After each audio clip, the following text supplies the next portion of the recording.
Sa Surigao del Sur, patay ang dalawang miyembro ng New People's Army o NPA sa isang engkwentro sa bayan ng San Miguel, Surigao del Sur noong Biyernes. Kinilala ng 30th Infantry Battalion o 30IB ang mga napatay na rebelde na sina alias Madi o Luis na nagsisilbing finance officer ng Northeastern Mindanao Regional Committee o NEMRC at alias Splendor o Morning. Samantala, isang miyembro ng NPA na kinilalang si alias Dunyun na kabilang sa Regional Operations Command ng NEMRC ang sumuko matapos ang nasabing engkwentro.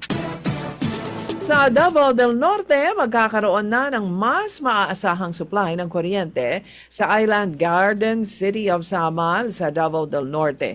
Ito'y matapos buksan ng Aboitiz Power Corporation sa pamamagitan ng subsidiary nitong Davao Light and Power Company o DLPC ang submarine cable na nag-uugnay sa isla at sa mainland grid ng Davao City. Noong Biyernes, sinabi ni DLPC President at Chief Operations Officer Enric Zartia na isa sa ilalim muna sa testing ang submarine cable kasunod ng inaugurasyon.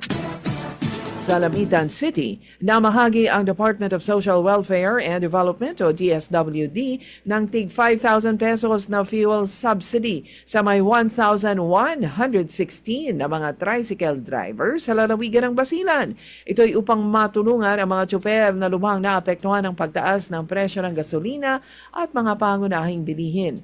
Hinikayat ni Lamitan Mayor Roderick Origay ang mga driver na tiyaking maayos at hindi paso ang registration at lisensya upang patuloy na maging kwalipikado sa mga tulong ng gobyerno. Sa Dipolog City, patuloy namang ipinatutupad ang Rice for All program gamit ang QR code-based na registration system upang mas mapabilis, maging epesyente at transparent ang pamamahagi ng bigas sa mga benepisyaryo.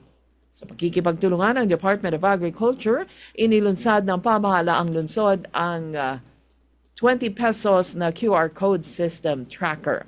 Ayon kay Dipolog City Agriculturist Engineer Kerr Porlas, sa pamamagitan ng QR system, maaaring makabili ang bawat benepisyaryo ng hanggang 10 kilo ng bigas kada transaksyon at may maximum na 30 kilo bawat buwan.